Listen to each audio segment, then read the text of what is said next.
So Easter, I feel like this is really not the place for it, but we're here now. We're here now.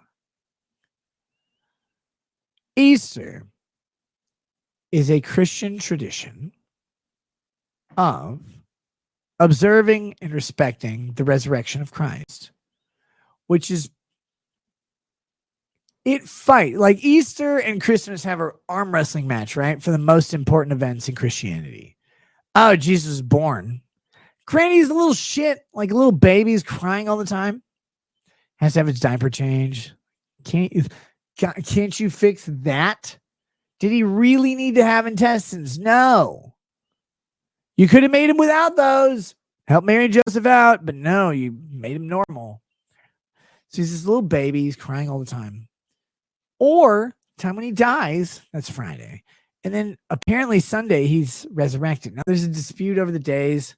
Maybe it's Saturday night, maybe it's Sunday morning. I don't know.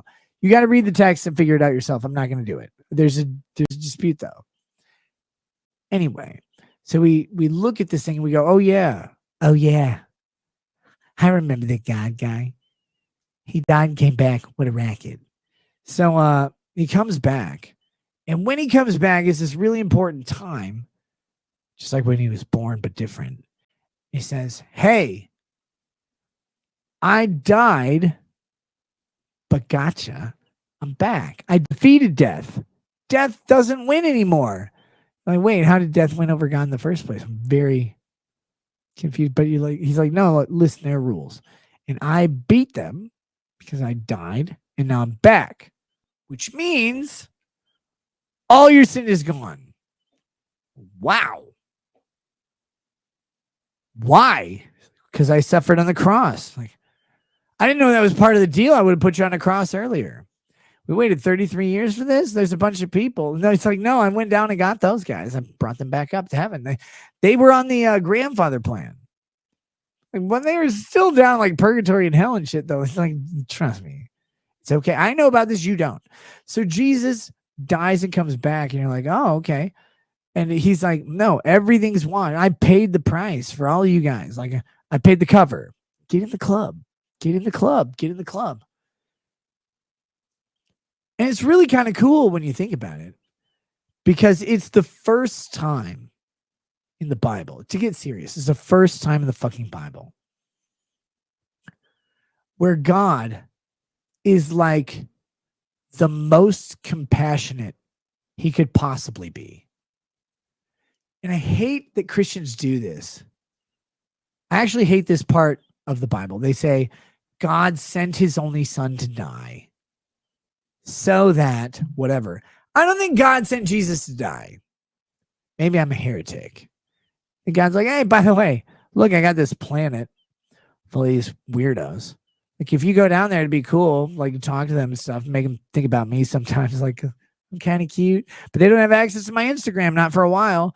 Like, can you go down there and just tell them what's up? Yeah, bro. So he goes down, like, he's talking to himself in the mirror, obviously, because he's narcissist also. He sends Jesus down, and then Jesus is like, why are they trying to kill me, fam? He's like, what? Sent you down? No, I don't think that's what happened. That doesn't spell a kind and like caring God either. I think God sent Jesus down to become king, and then humans killed him. I think they fucked it up.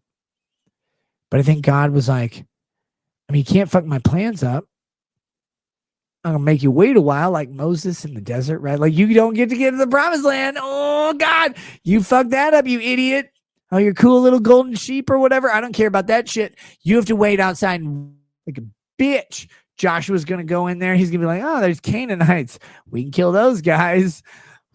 Can't wait till Moses dies. I'm going to go kill the shit out of all those Canaanites. And they're like, yeah. But Moses, you have to die first. He's like, I'm old as fuck, and I don't know when I'm going to die. It's like, have my tea. And then he dies right away. It's this weird thing where literally for the first time, God's like, no, like, I know you killed this guy. Like, this is me. This is my son. This is like, I have this feelings for him. You killed him, dicks. But I'm going to take this thing. I'm going to use it to spread redemption over everybody on the fucking planet. That's my fuck you to you guys. He's like, oh, that's the king. Ha! He's not immune to swords, is he? Or spears or whatever, crowns, whips, starvation, broken legs. He's not immune to nails. Oh, God. Must be cool to be king. The emperor's new clothes. Bam, bam, bam. Rude. God, I hate Romans. Everybody should. They were assholes. So they kill him. And they're like, God sent this guy? What a jackass. The guy like brings him back. He's like, oh, well, yeah. Literally, he was supposed to be nice to you guys and it's going to be good. I hate that Christians are like, no, God's like, oh, yeah, go down there and die, you piece of shit. Why'd you take the last Oreos? She's like, I didn't. It was seriously, it was that Satan guy. It's weird. It's a weird story. God's weird, but he is. But this is the first time in the Bible he's really legitimately super compassionate. He's like, nah, actually, you killed my kid. I'm going to turn that to something great for everybody. So Easter matters in that way. It really does. It is the resurrection of Christ. It is the conquering of sin and death. God's like, I sent him a king to show him the rules, but you know what? They killed that guy. They didn't want rules. Here we go. Fine. You don't have to have rules. You don't have to have guilt. You don't have to have shame, doubt, anything. In fact, all you have to do is go, actually, that was the king. The God sent us the king. We wrecked that. But all I have to do is go, oh, wait, no, he's back. And he's like not even mad about it. It's like when you team kill your friend in Halo with like a grenade and he gets launched off the map in a funny way. He respawns. He's like, guys, I don't give a shit. That was great. She's just like, whoa. Look, I've seen crucifixions before. But the flogging, the crown, the little, like the mocking thing, that's the icing on the cake. You guys wrote in Aramaic that I was king of the Jews. God, that was a dick move. That was pretty funny. He didn't care. He's like, oh, yeah, I forgive all of you. It's all forgiven. Everything. Well, Earl over there, he's going to go, Alabama doesn't exist, but it's gonna. That guy's going to go fuck his sister. And she's like, oh, gross, but he should die here because that's get him out of here. But when he gets up, like, we'll be like, yeah, you're cool. Like, sorry, you're forgiven. It's not my fault God made you retarded or your fault. It's God's fault. He welcomes you in anyway. You're no longer retarded. Stop fucking your sister. It's weird. She's not going to be dead for 50 years. Stop it. He forgave everything. It's crazy to think about. Because have you read the rules? Have you read Leviticus? Have you read Deuteronomy? And have you read Numbers? Oh my God. It's worse than the government regulations. And, oh, what's the punishment for all of it? Oh, get fucking killed. Well, that's steep. I didn't know that was the option. No, it's like, yeah. Well, the lighter option, well, we cut off your hands. So I can't eat ramen, so I die anyway? Okay, cool. And he's like, no, that's all wrong. Stop cutting shit off of people. Stop killing people. By the way, I died. All they have to do is like be like, oh yeah, thanks. But I don't think he actually said that. That was Paul. Paul said you have to say thanks. I don't think Jesus said they have to say thanks or whatever. He's just like, no, look, I died for all of you. I'm back. It's cool. It's fine. Hurt for a little bit and I'm good. That's why the Easter story is important. It's critical to Christianity because it is salvation. It's salvation in a moment. It's the event of salvation where God stops. He finally stops being a dick. Because all the God stories before that is like, there's one guy I'm going to save. And the news story was, I'm going to save everybody, but this one guy's got to go. It's the script flip. It's the most dramatic, tension-breaking moment in the Bible. It is the entire culmination of the climax. Here you are. Build, build, build. He's dead. He's killed by Romans. Everybody's fucking wondering what's going to happen. Even Peter, he's like, I denied him. I denied him 3 times. There's more bagels than I ate today. He's sitting there.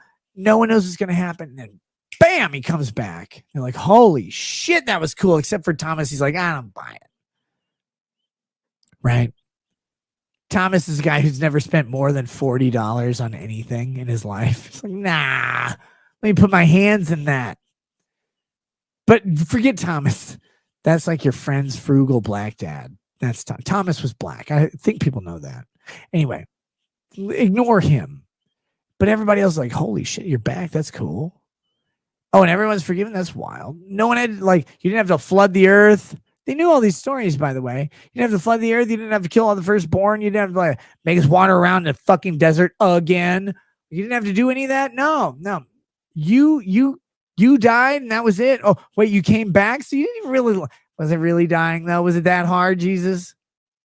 That's what they're saying. It's this turning point in the Bible. It is the moment that matters. But why does this day matter?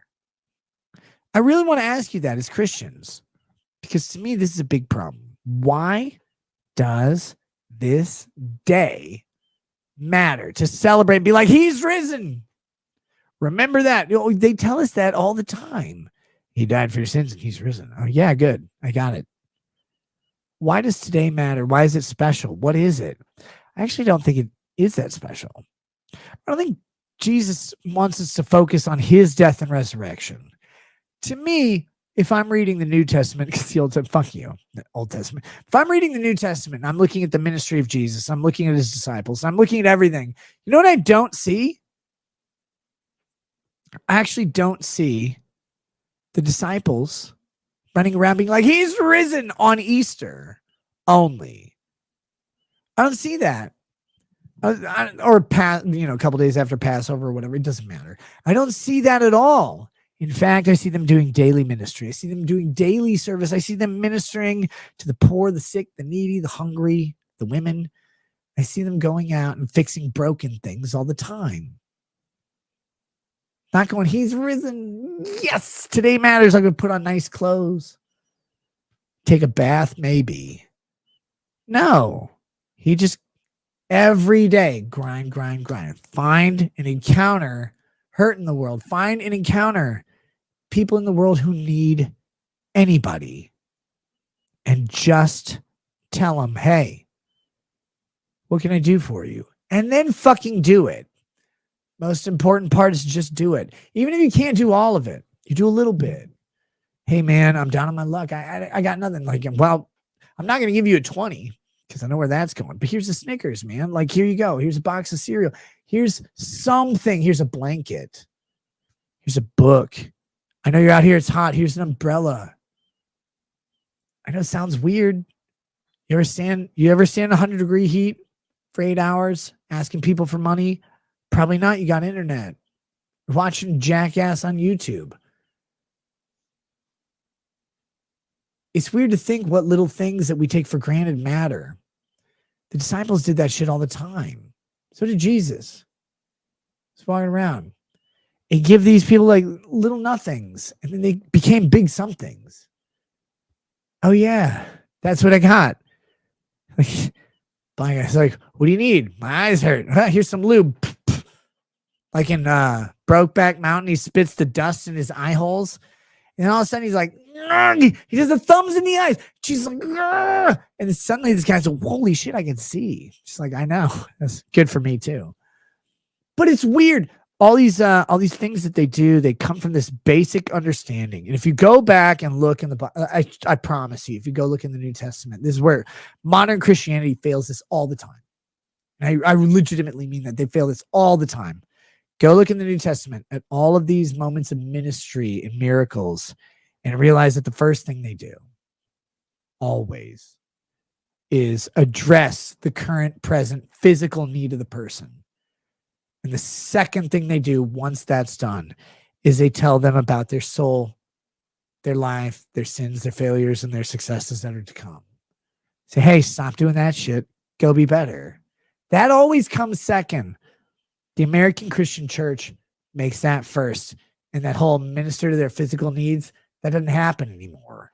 It gets shuffled off to organization. Well, we'll take in donations, give it to someone else. They don't do it. We're going to tell you about your soul, what you're doing wrong. We're missing it, guys. Easter is here, and everybody's like, aha, I remember Jesus, that guy. He shows up twice a year. It's cool. when every day we fail. And the scary thing is, this is not a statement about everybody or like any numbers. The scariest thing to me is that the Bible exists. People believe in it.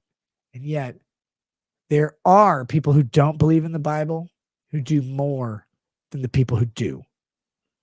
Not everybody. It's not like a number comparison. I know, like if you do surveys, Christians are more giving, blah, blah, blah, blah. Doesn't matter. But there are Christians who genuinely believe in the Bible who do less than atheists who don't. But they'll show up to church on Easter. And they'll say he's risen. Here we go.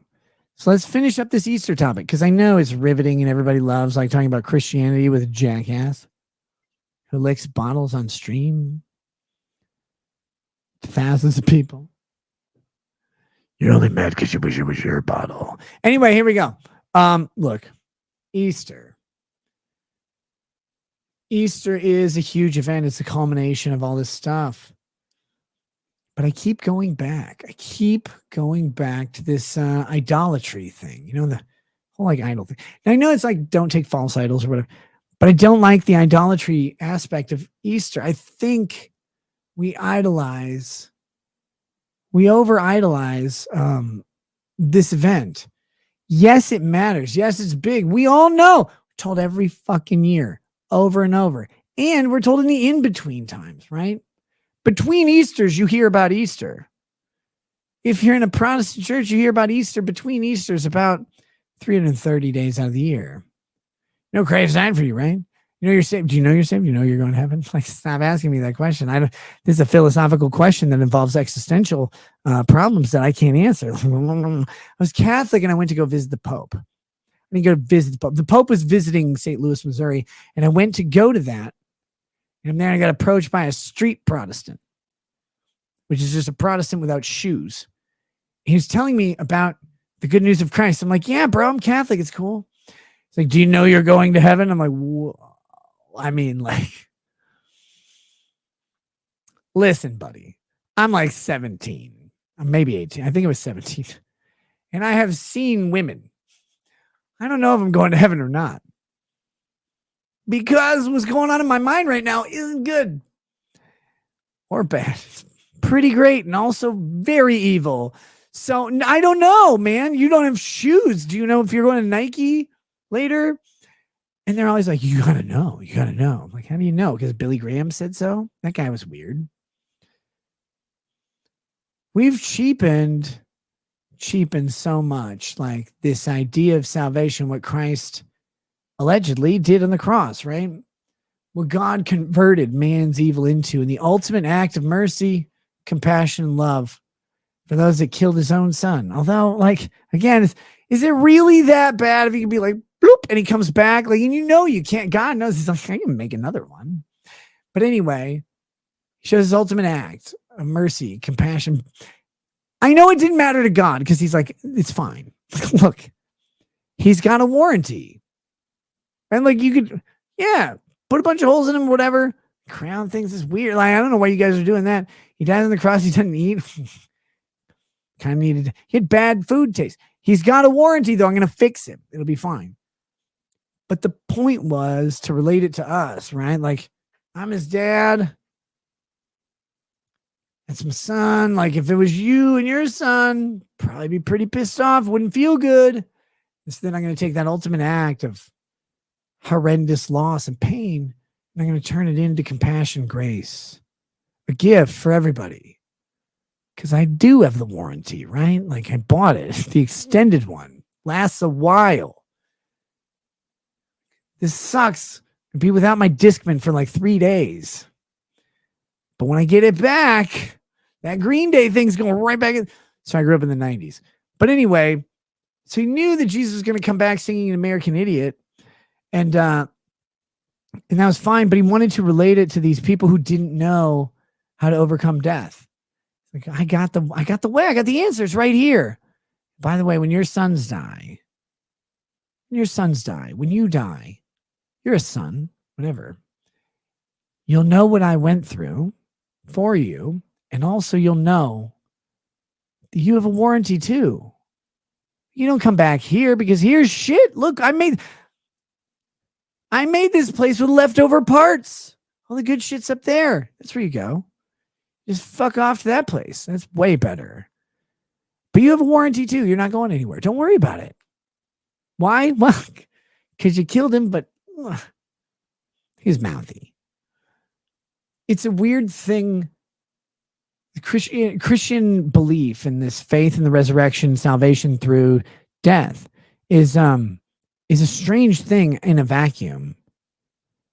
But when you go back through the Bible and you look at all the times that the opposite was true, right? I mentioned it earlier, that God wipes out swaths of people and leaves one, finds one person worthy.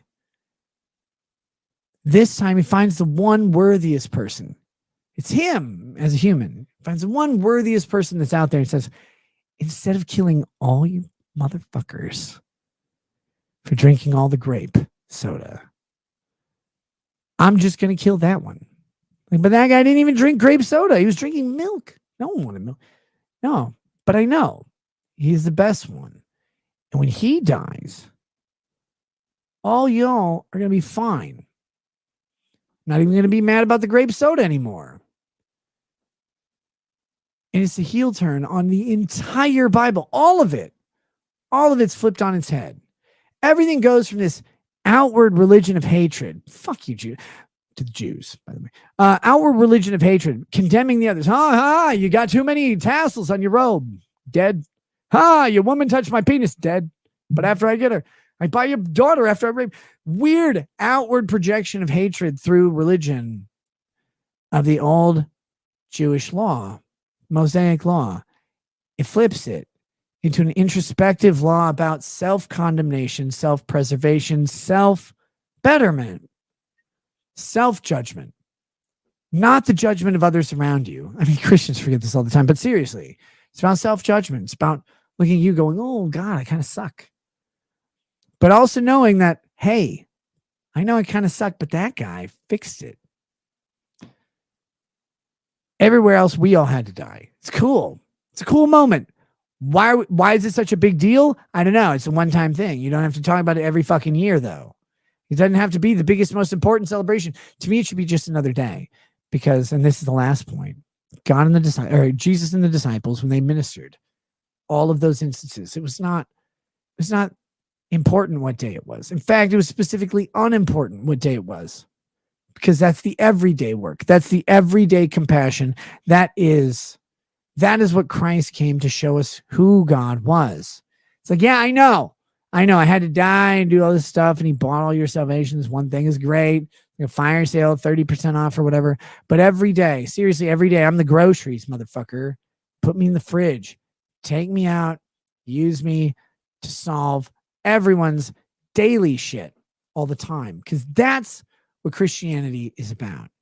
It's about compassion, care, love, ministry, and grace every day, not one day. That's why I don't like the holiday services. That's why I don't like Easter church. That's why this shit pisses me off. He's risen. I know, buddy. That's like saying apple pie exists. Yep. It's cool. Do I need to do that on the day apple pie was invented? Because I'm going to eat one tonight. Maybe tomorrow. Whole pie. Be great. I don't care what day it was invented. I don't really care what day Jesus came back from the dead. Doesn't matter. He did. That's done. It's like a weird shifting date, too.